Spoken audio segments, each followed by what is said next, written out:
इन लोगों की स्थिति देख करके मुझे एक शोले फिल्म का डायलॉग याद आता है कि असरानी ने कहा था कि हमें सुधारने वाले बड़े बड़े सुधर गए लेकिन हम नहीं सुधरे। तो ये कभी सुधरने वाले नहीं है।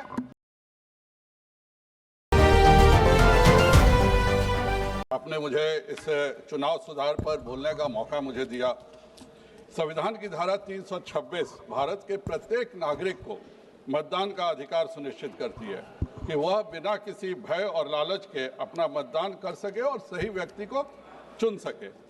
चुनाव सुधार का मुख्य उद्देश्य भी वही है, लेकिन चाहे वह माननीय मनीष तिवारी जी हो या नेता प्रतिपक्ष हो, सभी आज भी एसआईआर की बात कर रहे थे। नेता प्रतिपक्ष जी तो पिछले 3 महीनों से केवल वोट चोरी, एसआईआर, जो कि चुनाव आयोग का संवैधानिक अधिकार है, उसी तक अपने आप को सीमित रखने का काम करते हैं।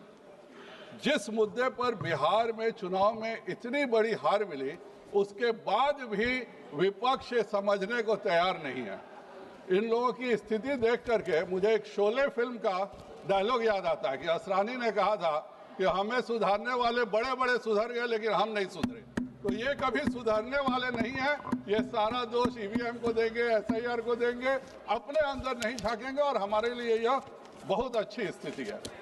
मैं माननीय प्रधानमंत्री जी, गृह मंत्री जी, राष्ट्रीय अध्यक्ष जी और बिहार के सभी कार्यकर्ताओं को आभार व्यक्त करता हूं कि जिनकी मेहनत के बदौलत आज बिहार में इतनी बड़ी जीत हासिल हुई है और उसके लिए मैं सबका आभार भी व्यक्त करता हूं।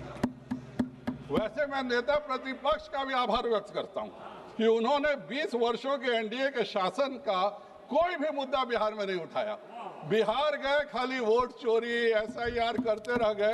20 वर्ष के शासन में बहुत सारी बातें हो सकती थी जिनका मुद्दा उठाया जाए, लेकिन नेता प्रतिपक्ष जी ने इस तरह का कोई मुद्दा नहीं उठाया, केवल एसआईआर करते रह गए।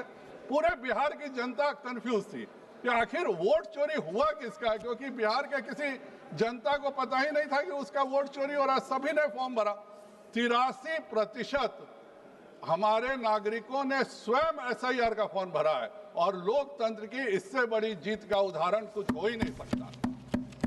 99.8% घरों में बीएलओ उनके घर गए और उनके घर में बैठ करके एक एक घर का सर्वे करके फॉर्म भराने का काम किया।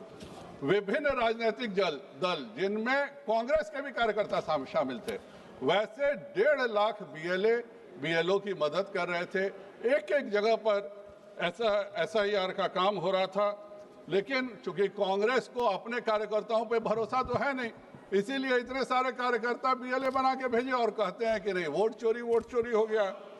और 20 दिन पूरा बिहार घुमा गया, 20 दिन बिहार का पर्यटन का लुत्फ उठाया गया और जब चुनाव की घोषणा हुई तो माननीय नेता प्रतिपक्ष विदेश चले गए। यही इनकी सिंसियरिटी है और इसके लिए हम उनको धन्यवाद भी देते हैं, क्योंकि अब वो अगर बिहार में पर्यटन करने जाएंगे तो पूरी की पूरी कांग्रेस पार्टी के सारे विधायक एक बोलेरो गाड़ी में हट जाएंगे। उससे ज्यादा उनको लेने की जरूरत भी नहीं पड़ेगी किसी काम करने के लिए और कहीं पर घूमने जाने के लिए। इतनी ही इनकी हैसियत बिहार में रह गई है। और अगर वोट चोरी कांग्रेस को समझना है तो सबसे पहले वोट चोरी कहां हुई थी अध्यक्ष सभापति महोदय? सबसे पहली वोट चोरी 1947 में हुई थी, जब पूरी कांग्रेस वर्किंग कमेटी सरदार पटेल जी के साथ थी और जवाहरलाल नेहरू को प्रधानमंत्री बना दिया गया। इससे बड़ा वोट चोरी का उदाहरण कहीं कुछ भी नहीं है।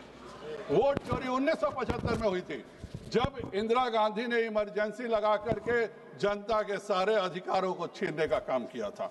वोट चोरी 1987 में जम्मू कश्मीर में हुई थी, जब राजीव और फारूक समझौता हुआ और जबरदस्ती सारे बूथों को कैप्चर किया गया। जो लोग चुनाव लड़ रहे थे विरोधी दल, उनको भगा दिया गया और उसके बाद कश्मीर ने 1987 के बाद उग्रवाद का ऐसा भयावह दौर देखा जो केवल और केवल कांग्रेस पार्टी के वोट चोरी का नतीजा था। वोट चोरी 1991 में भी हुआ था सभापति जी, जब एक सांसद की बहुत दुखद मृत्यु होती है। राजीव गांधी जी की दुखद हत्या हुई, लेकिन अगर किसी उम्मीदवार की मृत्यु होती है तो केवल वहां का चुनाव कैंसिल होता है। पहली बार हम लोगों ने चुनाव आयोग को वोट चोरी करते देखा कि राजीव गांधी जी की हत्या के बाद पूरे देश का चुनाव कैंसिल कर दिया गया और 21 दिन अस्थियों को लेकर घुमाया गया, तब चुनाव किया गया। मणिकम टैगोर वोट चोरी इसको कहते हैं। बिहार में वोट बूथ कैप्चरिंग की शुरुआत किसे किया? सबसे पहले बूथ कैप्चरिंग का शुरुआत 1957 में बिहार में बेगूसराय में कांग्रेस ने किया। 1985 में जिस बैलेट के वोट की आज बात कर रहे हैं कि ईवीएम गलत है, बैलेट सही है, उसका मैं बता रहा हूं सभापति जी, 1985 में बिहार के चुनाव में 63 हत्याएं हुई इलेक्शन के दौरान। 1990 में 87 हत्याएं हुई चुनाव के दौरान, और एक इस साल का भी चुनाव हुआ है कि हत्याएं और वायलेंस हो जाने दीजिए, एक भी बूथ पर रिपोल नहीं हुआ, और यही चुनाव आयोग की सबसे बड़ी सफलता है और मैं उसको धन्यवाद देता हूं। परंतु मनीष जी ने इसके लिए एक बार भी धन्यवाद नहीं दिया कि बिहार में इतना पीसफुल इलेक्शन पहली बार हो गया। नहीं तो इसके पहले भी चुनाव आयोग ने 1995 में बिहार में पीसफुल इलेक्शन का प्रयास किया था टीएन शेषन जी के नेतृत्व में। तो यही कांग्रेस पार्टी ने उस समय अध्यादेश लाकर 2 चुनाव आयुक्त, हम आगे बढ़ते हैं। हमारा क्या कार्य प्रणाली है इसको समझने का बहुत साधारण है। हमारे गृह मंत्री जी आज तक कभी विदेश यात्रा ही नहीं किए, कहे कि विदेश जाने से वोट बढ़ता उड़ता नहीं है भाजपा का, इसीलिए वो यही रहते हैं, यही बैठते हैं और यही काम करते हैं।